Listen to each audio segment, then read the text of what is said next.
for real trade protectionism if there was actually a real socialist in charge, that the court system and all of our legal processes will destroy that, because Donald Trump has gone through this in the most idiotic way possible, that it almost feels like we just wanted to make sure that the judicial process could just like eliminate any kind of initiative from the executive.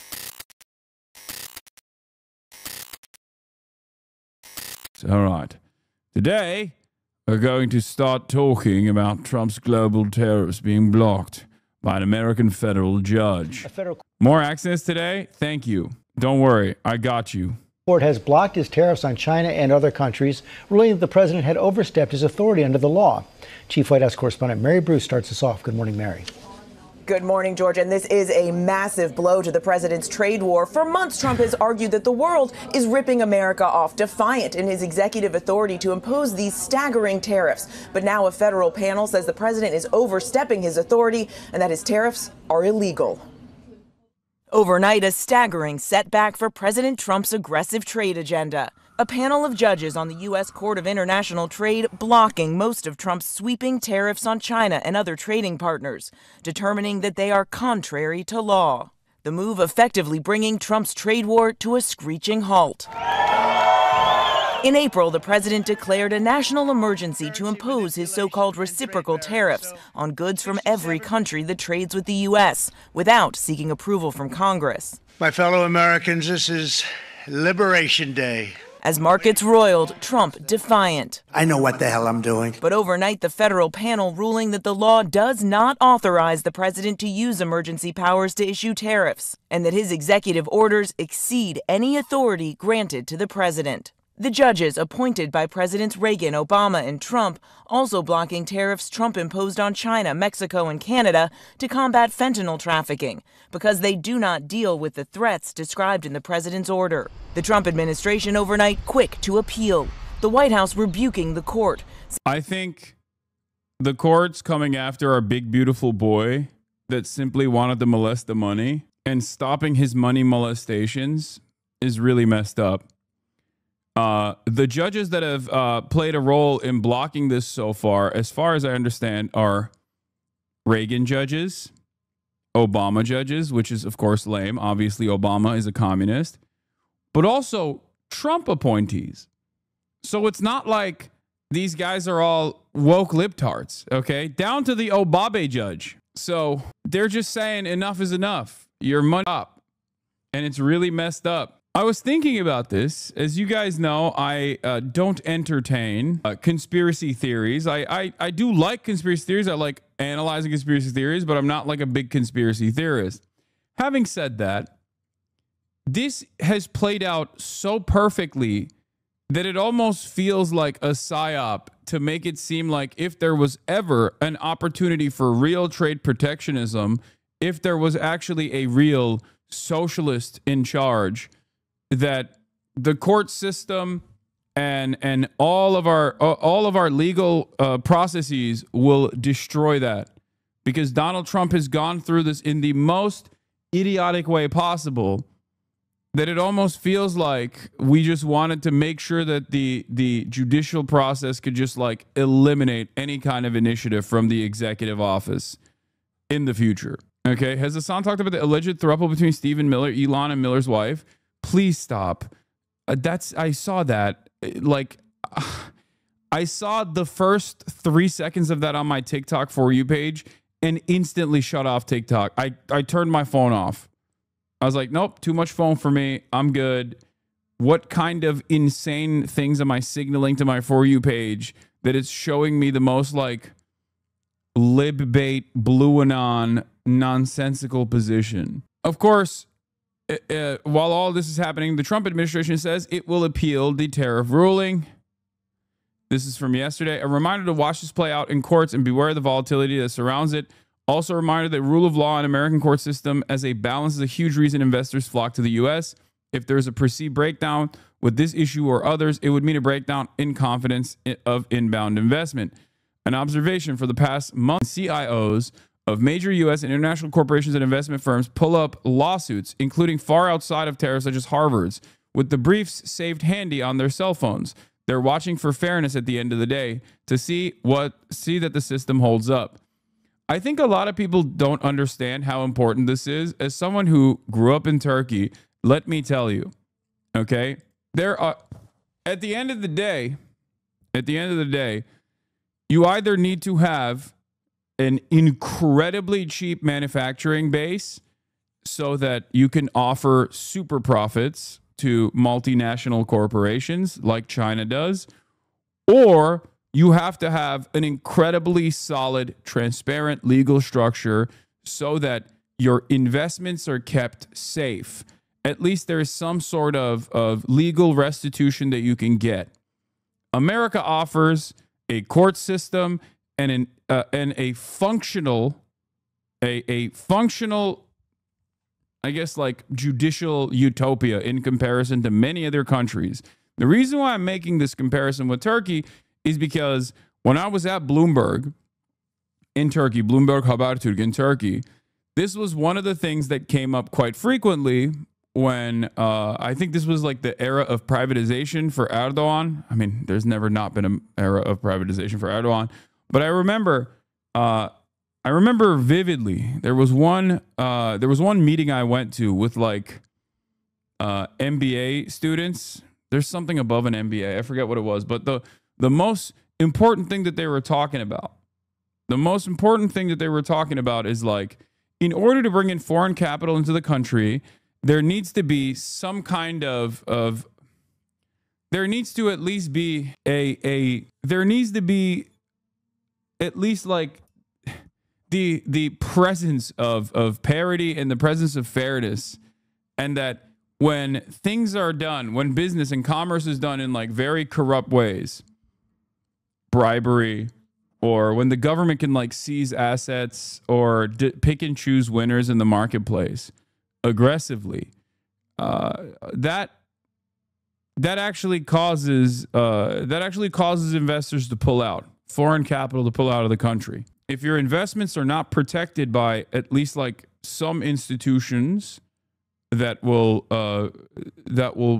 at least be as fair as possible, you're going to have a harder time bringing in foreign capital into your country. And the same goes for the United States of America as well. The United States is basically like the one of the greatest examples of this. Now, some people, given how cheap the manufacturing base is in other global South nations, will work around that. India is a great example. You know what I mean? Like they just overcome that fear, because the alternative is they get to make so much more. They get to make so much more in the long run, as long as they can keep the hyper exploited workers working in the manufacturing hubs, as opposed to the alternative being in the Western world. So there is a gamble. There is a risk to reward ratio there for a lot of foreign investment. But for the United States of America, we don't have a cheap nor robust manufacturing base.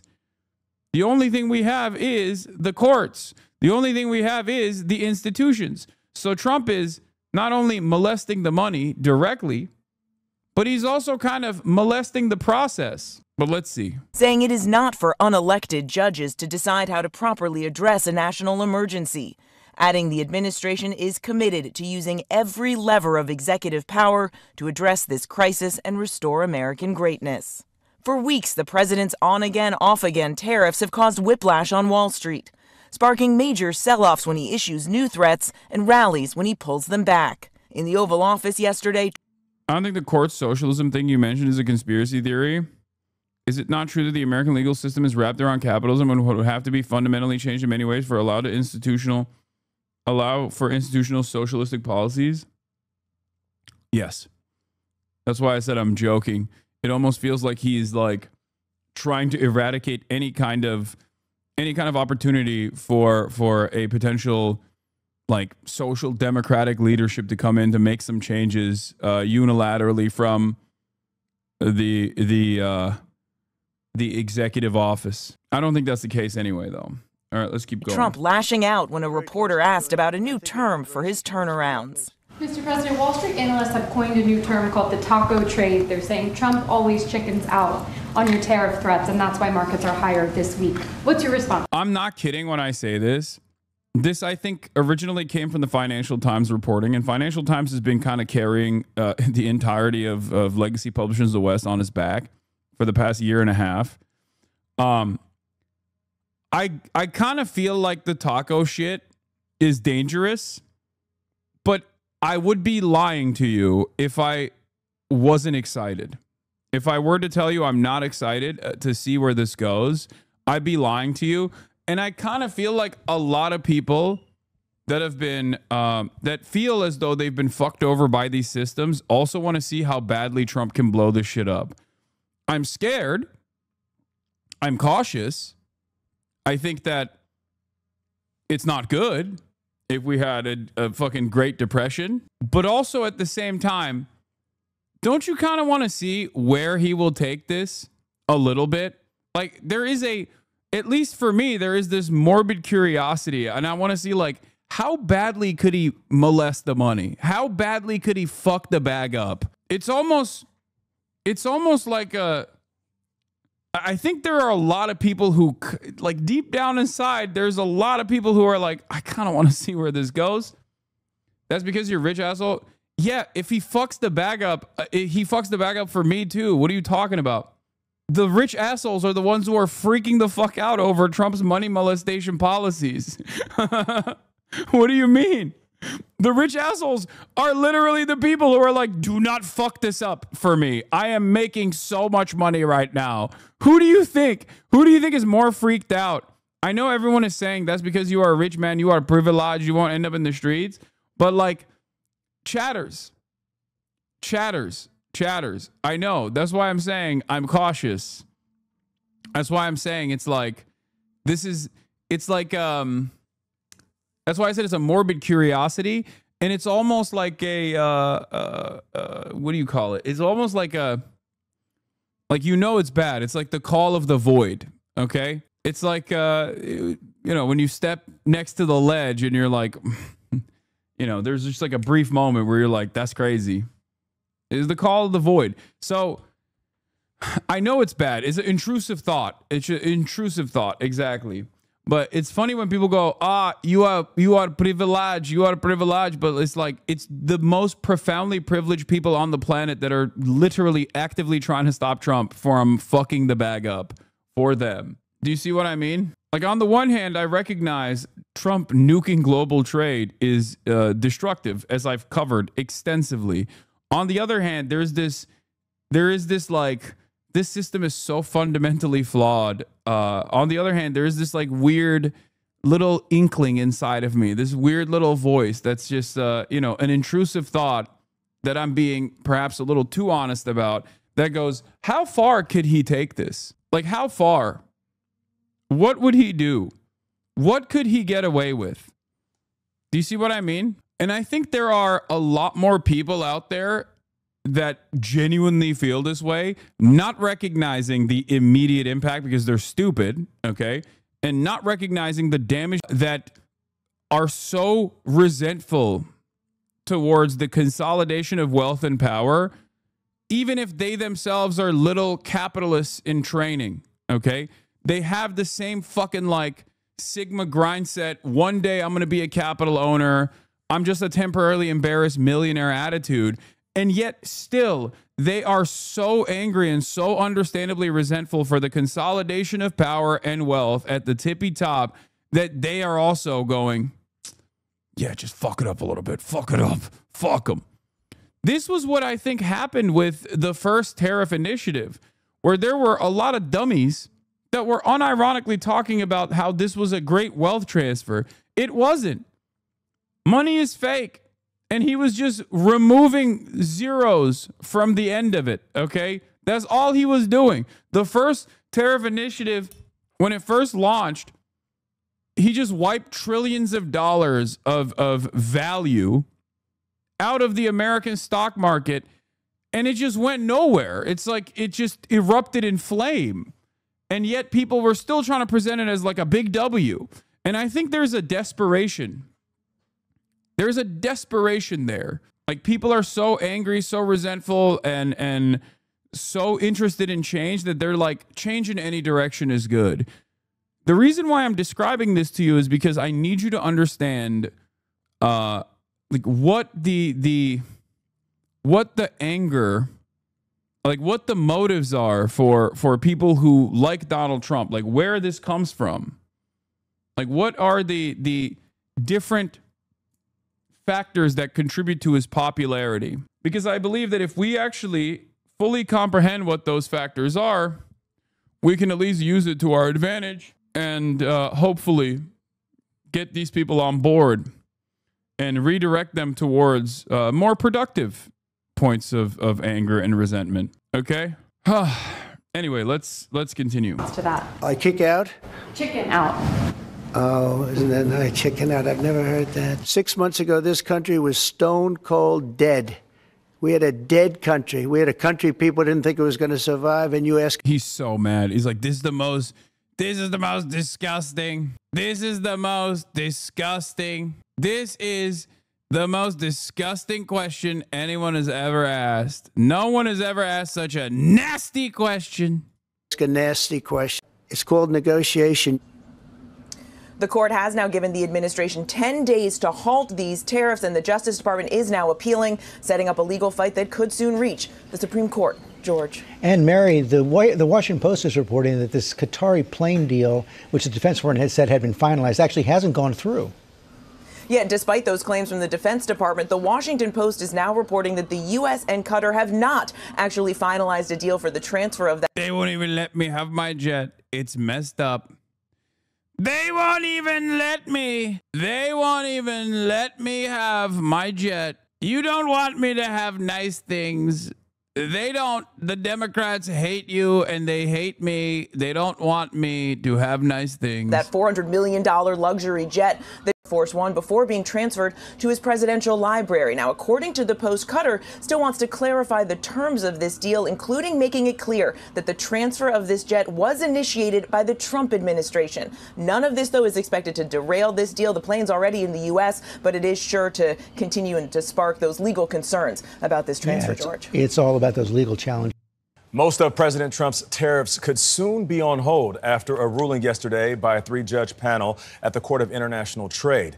They ruled unanimously that the president has overstepped his authority in his trade war.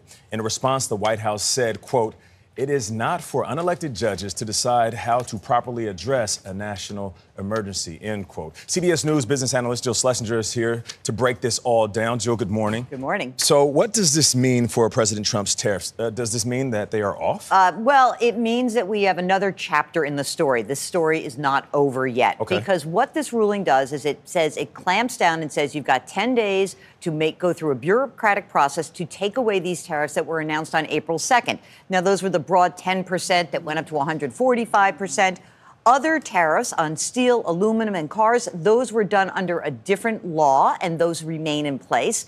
But the administration is going to appeal this. It could go up to the Supreme Court eventually. And so we're in flux still on the tariff story. That's where we are right now. How is it going to affect businesses, do you think? I think it does nothing for businesses because I think what happens is we are still operating under a cloud of uncertainty. If we all owned a business and we had to make decisions today, what would we do? Yeah. Right. What will the outcome of these court cases be? Am I going to invest a capital in a new building here in the United States if these tariffs could get rolled back? And am I going to hire? You know, yesterday we had the release of the minutes from the last Federal Reserve meeting. And officials at the Fed are worried that this uncertainty around tariffs could lead to a rise in inflation, in the inflation rate, and also slow down the economy. So I think that until we have more certainty about either deals or the rollback of some of these tariffs, businesses are stuck. It is as clear as mud, as they say. This is so complicated. It's an octopus thrown into a tree. All right, what about consumers and investors? You know, it was funny because someone said, no, not necessarily.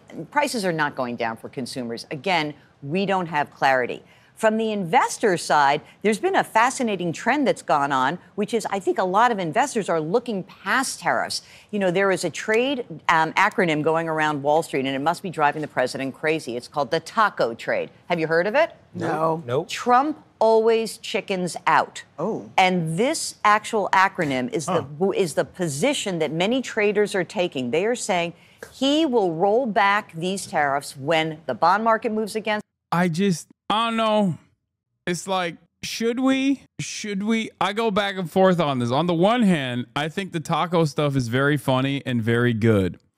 On the other hand, I'm like, should we be playing with fire? Should we be playing with fire and antagonizing the beast like this? Also, on the other hand, I'm thinking to myself, why don't we use this to other stuff? You know, it's Taco Thursday, baby. Just weaponize the taco stuff, which clearly is working, on Israel. Just be like, dude, I have it on good authority. Benjamin Netanyahu thinks you're a bitch. He thinks you're a whole ass bitch.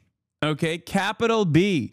He thinks you are terrified of him. He says, I won't do any ceasefire. That's what he told me. He told me, Ron Dermer said you're a bitch, dude. Think about that. I'm just saying. Maybe we could use the weaponize the taco thing for something more productive, right? He's like, he doesn't think you will be able to facilitate a ceasefire. He said, he told me personally, he talks shit behind your back. He's like, once you leave the room, he's like, damn, Trump is so stinky. Damn, Trump ain't got no motion. He said he liked Joe Biden more. He told me he was more worried about Joe Biden working tirelessly around the clock for a ceasefire. I'm out of options, man. I'm out of options. Okay, you know, do you have a better alternative? I don't think so. Do you have a better alternative other than manipulating the fucking fragile ego of Donald Trump? Yeah, I'll end the Ukraine war in 24 hours. I'll end the genocide in Gaza in 24 hours. No, the fuck you won't. Taco shit, dude. I want Taco to be Trump always commits openly. Trump always commits openly. Yeah, not Trump always chickens out. That's what I want. Stock market. So we are seeing stock futures rise right now in the pre-market. But what is clear is investors believe the tariff story is in the rearview mirror. We don't know if they're right yet. We just know that that's what they think. Never heard that phrase. Taco trade. Trump always chickens out. I hope Trump doesn't hear about that. Yes. He knows about it. It's from a Financial Times columnist. All right.